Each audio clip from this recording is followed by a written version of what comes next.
everybody, once again to this week's Entrepreneur Essentials, and I wanted to introduce my friend Matt Powell. Matt has a background in public relations and various other things around the media.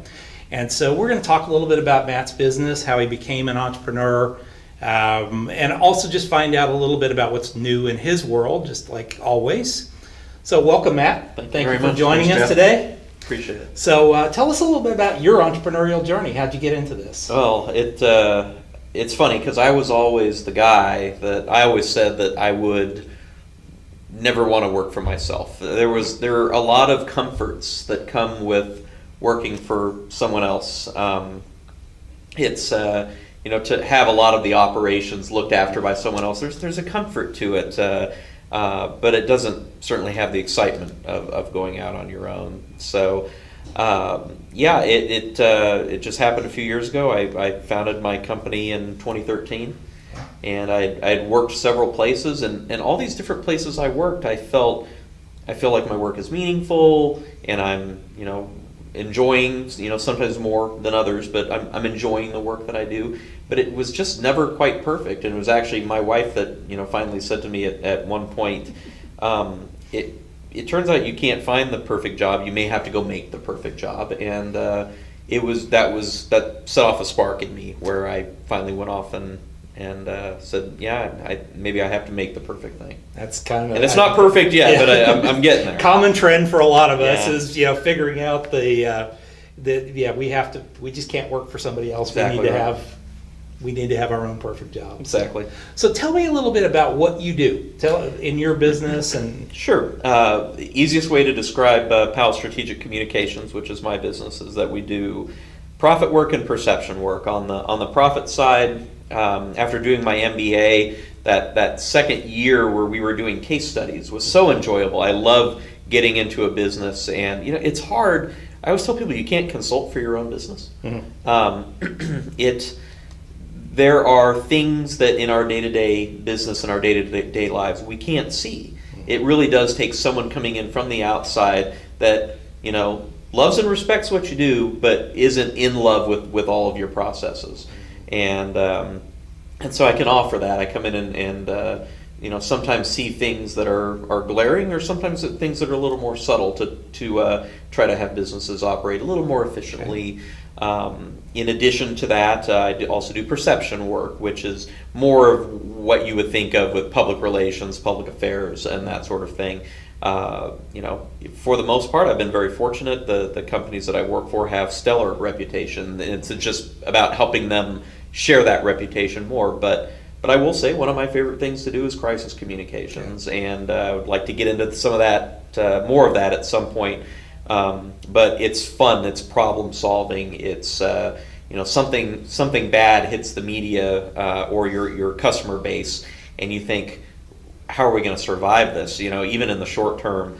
And sometimes the solutions can leave you where you were in a far better position than you were before, because so often we judge businesses by how they respond to something bad that happens. And so I would say all of those, even the ones that seem catastrophic, are usually a great opportunity. Yeah. And I love helping my clients find a learning experience for them. Absolutely. So what's the typical size or type of company that you would work with? Oh boy, I'm all over at this place. For some reason, when I started my company, you never know what your niche is until you start getting into it. Medium-sized businesses were kind of my bailiwick for a while. That kind of 5 to 20 employee. Some people consider that small. I consider I'm with 1.5 FTEs. I consider that medium-sized. But lately, my more recent client base has not only included larger companies, but has also included some associations and some public sector work. So okay. It's nice. I haven't done it super intentionally, but I found myself reasonably well diversified at this point. Well, and being able to use some of your public experience in that world is probably a good experience to have as well. So thinking from an entrepreneur standpoint, and most of our audience are newer entrepreneurs. From a perception standpoint, what would you say are some challenges you see with entrepreneurs early on? Boy, I would say, first of all, there's that fear factor about, just like me, it's a dumb story, but for some reason it remains kind of poignant with me. I had been in business for myself for about 2 weeks, and I was sitting in my home office. I was officing from home, and the trash can had gotten pretty full, and I actually had it go through my head, gosh, someone really needs to take the trash out. Because at all of my other jobs, it magically disappeared. The garbage fairies came overnight, and it was almost this little cloud that set in, and I said, oh my gosh, I not only have to take that out myself, I am my own IT department, I am my marketing department, I'm my accounting department. I've since hired an accountant. But really, I mean, right there, that's a great example, is when you're small and you're growing and you're just getting started, it's scary. Like any outlay of money seems like this big leap. One of the things I wish that I had done differently is I should have brought in help sooner. Like when I brought in my CPA to really look at my books, not only did she help me get everything organized, but I remember one of my first conversations with her, and she said, wow, you're doing really well. And I said, no, I'm not. I'm struggling. I'm getting by. And she says, I don't think you understand. Based on how many new businesses I work with that fail so quickly, you're doing okay. She says, no, you're not getting rich today, but you're doing okay. And to have that outside expertise and opinion was amazingly comforting. Yeah. So yeah, don't be afraid to get that help early. It's worth what you spend. Well, that's what we've talked about before. We've interviewed several people that are fractional businesses, and there's so many people out there now who have unbelievable amounts of expertise that you can hire fractionally. You don't have to hire a full-time bookkeeper or accountant. Absolutely. You just hire them for the time period that you need. And you would think as a consultant I would know that, right? We're entrepreneurs. That's the other challenge. So tell me a little bit about what's new in your world, and what you're excited about right now. I've gotten into growth mode, and that's what I'm excited about. We were recording this today at T-Werx, and one of the big things for me last year was to get out of the house. And I have a number of clients that are wonderful enough that they have kind of dead offices that I can get into and utilize, and that they welcome me to use those at any time, and that's nice. But to have my space to go to and to have other people to interact with it, I found that my first few years of being a small business owner, there was a lot of solitude to it. And sometimes that's comforting. Sometimes you need time to think, but other times that silence gets really deafening, and you want to have other people to bounce ideas off of. And just turns out that's one of the things that I missed about being in an office is there's a collaboration that takes place. So that's something that's been really helpful to me. I have found myself being more productive, being in a co-working space, and it kind of got me thinking. I think I got a little bit comfortable. Things were going okay, so let's just keep it here for a while. I don't want to keep it here, and I'm back in growth mode, and it's challenging, but it's exciting. It's what gets my blood pumping. Well, I mean, you're at that fun stage right now. He just hired his first employee. Yeah. Which is huge. I mean, I think that's the hardest step. It's scary. Hiring 2 through 10 is easy. Yeah. Hiring the first one, can I create enough business to do that? Yeah, I tell people I was employee 0, so that's easy. The government lets you with all the taxes and everything. But again, I have assistants now. I have someone that I can call and say, how do you do this? And she tells me, and you do it. And that's how the world works. It's okay. Yeah, so that's fantastic. Yeah. So fast 5 questions now. Okay. All right, so question number 1. What would happen if you woke up in the morning, you have your laptop computer, your business is gone, you have $500 in your pocket, you have a place to live, so you don't have to worry about food and shelter, you have all the knowledge that you have today, what would you do first?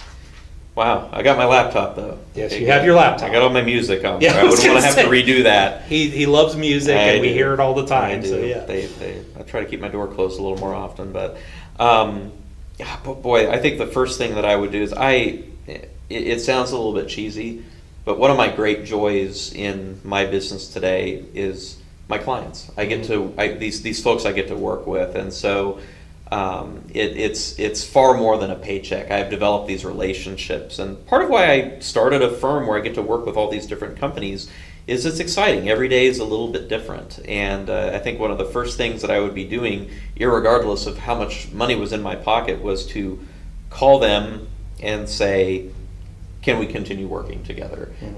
Certainly the revenue streams would be nice, but I would miss them. I've really formed some great relationships there. I would definitely want to keep doing what I'm doing. I'm for maybe the first time in my life, I'm able to say I am in the industry, in the business where I feel like I'm supposed to be. So I would probably start something similar. I think the biggest difference, Jeff, is I wouldn't wait so long to get back into growth mode. With the experience that I have today, I probably wouldn't have played it quite so safe early on. I don't blame myself in the past for doing it, but if I had it to do over again today with that knowledge, I would seek to grow faster. Yeah, and just keep growing. Don't get out of growth mode. Okay, so now that said, what was your biggest entrepreneurial mistake? Well, not growing fast enough was certainly one of them. I was allowing excuses to stop me from starting a business.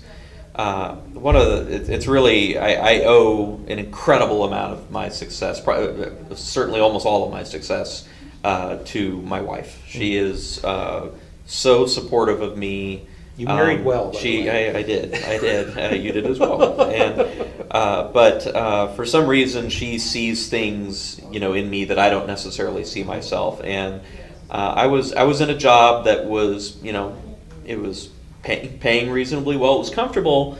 I didn't love it. In fact, I didn't even really like it. And we had talked in the past about maybe starting a business. And the final excuse I had come up with was I would need a place to work, and I don't really have a place to work. And we had moved into a new house not long before that, and I came home from work one day, and she had taken this room that was basically the put boxes that we don't know what to do with them yet room, and she had moved some of the boxes out, and the rest of them were neatly put off to the side, and she'd even set up a little coffee maker in there, and she had pushed the desk that we were going to list on Craigslist in there, and she said, well, I want you to go up and look. And I went up, and it's a pretty neat little home office setup just from what we had. And I said, what is this? And she says, it is potentially your office, and maybe you're out of excuses at this point. And I kind of was. And I kid you not, the very next day, I went in and gave notice. Wow. And started implementing my business plan. That's the big scary there of not even starting the business, just jumping into it feet first. And but sometimes you need someone else who, a spouse or a friend or a business partner that believes in what you're doing, that can get you over that hump. Yeah, and I think it's sometimes just ripping the Band-Aid off and saying, well, there's get that. It done.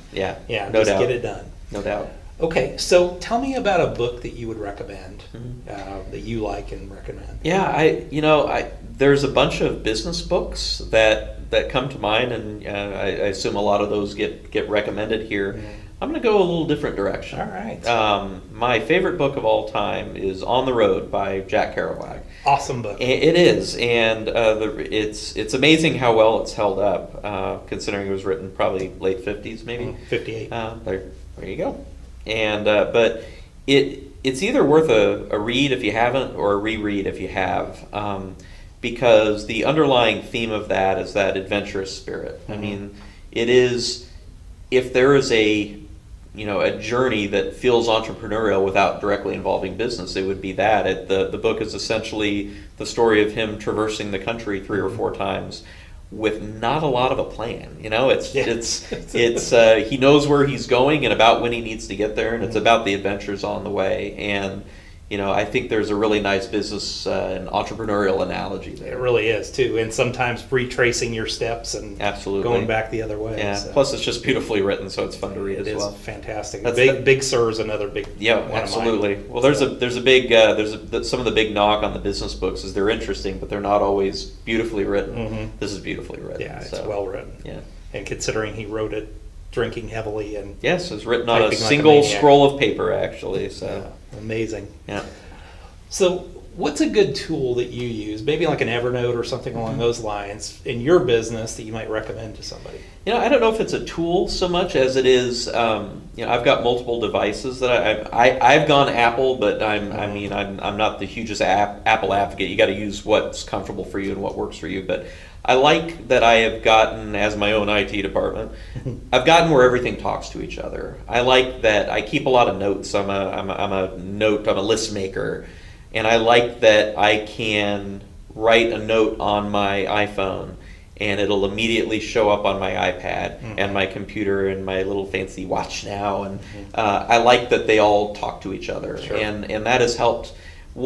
I found myself losing a lot of time when it wasn't doing that, because I would take notes and then I'd say, where are they? And I'd be checking multiple devices. I finally figured out how, and Apple says, oh, they do that automatically. Well, maybe for other people. For me, it took some effort, but getting them to synchronize and stay current, that's been a big deal for me. Sure. Well, and I think that makes sense in today's world. Then you've got a device that works no matter where you're at. Absolutely right. And when I got my new iPad last year, you plug it in and boom, it's all there. And so thank you, iCloud. Yeah, and the fact that Apple has that Genius Bar, which is the most pretentiously named thing ever, but they seem to solve my problems. Yep. The last time I was there and she was helping me fix something on my computer, I said, well, thank you very much. I'm kind of my own IT department, and she says, actually, we're your IT department, and like that. when you don't have to pay to go see them, that's nice. So another one of those little comforting things that you're not necessarily alone in doing this. Buy Apple. Right. Come to us. Yeah. We'll help you. Hey, they got their hooks in me. Yeah. I've found that with Microsoft now, since we have the Microsoft store here in town. Yeah, they've copied that same thing, and yes, thank God they have. It's a working model. Yeah. I would be miserable without them. So Matt, how do we get a hold of you? How do our folks out in the audience get a hold of you? Oh, well, again, it's Powell Strategic Communications. I'm right here at T-Werx if you're in the area, but if you're out a ways, I can be reached at Matt, M-A-T-T, at powellstrategic.com.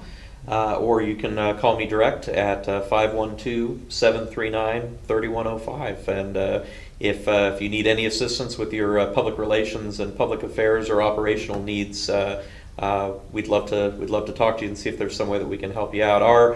Our vision, we did our mission statement a while back, but went through a visioning process recently. And this is a healthy process to do. Again, I've been in business for a few years now, but I realized that it was more than what I did. It was why I was in this business in the first place. And what I found is that when I'm really energized, when it doesn't feel like work to me, is when we're working with companies that are kind of contributing to the greater good and improving the quality of life in the areas that they serve. And you don't have to be a nonprofit charity to be doing that.